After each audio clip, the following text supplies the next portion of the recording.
హిందూ బంధువులారా అందరికీ జై శ్రీరామ్. నేను చెప్పేది కొద్దిగా జాగ్రత్తగా వినండి. హిందువులందరూ కూడా ఎందుకు ఇట్లా చెప్పాల్సి వస్తుందంటే, నేను మ్యాక్సిమం రోడ్ల మీద చూస్తుంటా. ఎంతమందిని చూసినా ఎంత చెప్పినా అర్థం చేసుకుంటలేరు ఇంకా.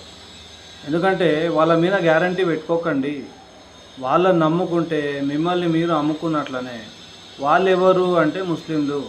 నేను చెప్పేది జాగ్రత్తగా వినండి. ఎందుకు నమ్ముకుంటే అమ్ముకున్నట్లా అంటే, మనని పిల్లలు కావద్దని చెప్పేసి ట్యాబ్లెట్లో పౌడర్ వేసి బిర్యానీ అమ్ముతున్నారు. హిందువులకు మాత్రం ప్రత్యేకంగా లోపల కిచెన్లో పోయి చూస్తే రెండు ఉంటాయి. ఒకటేమో బిర్యానీలో కలిపిన ట్యాబ్లెట్ల పౌడర్ కలిపినది ఉంటుంది, ఇంకోటేమో న్యాచురల్ ఉంటుంది. ఆ న్యాచురల్ ఎవరికి ఇస్తారంటే వాళ్ళు వాళ్ళ ముస్లింలకు ఇచ్చుకుంటారు. మనకు మాత్రం పిల్లలు కాకుండా ఏదైతే ట్యాబ్లెట్స్ ఉంటాయో ఆ పౌడర్ వేసి మనకు అమ్ముతారు. కాబట్టి వాళ్ళని నమ్ముకోకండి.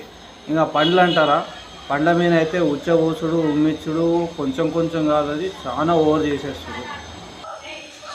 అయితే పండ్ల మీద ఉచ్చబోయడం, ఉమ్మించడం, లేకపోతే ఆ పండ్లు దేంట్లో అయితే కడుగుతారో ఆ వాటర్లో కూడా ఉచ్చ వేసి దాంట్లో కడిగి మంచిగా నీట్గా కడిగి పెట్టేస్తారు.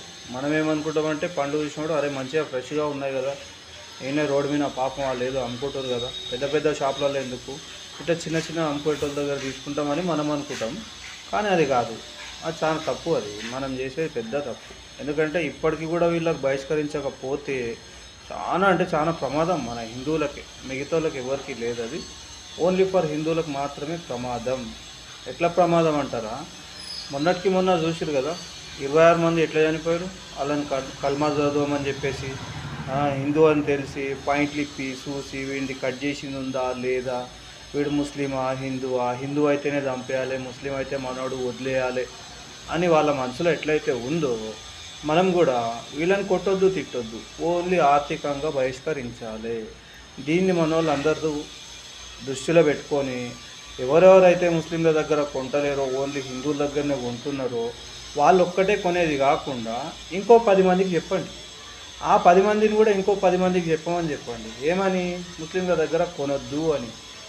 ఇది నేను చెప్పింది మీకు ఏం అర్థమైందో దాన్ని బట్టి మీరు మంచిగా ఆలోచించండి. నేను ఇట్లా ఎందుకు చెప్తున్నాను, ఇది నా ఒక్కని కోసం అయితే నేను చెప్పుకుంటలేను, నా హిందువులు అందరి కోసం అని చెప్తున్నాను. నేను మా హిందువులే అనే కాదు, దేశం కోసం కూడా చెప్తున్నాను. ఎందుకంటే వీళ్ళ వల్లనే మన దేశం నాశనం అయిపోతుంది.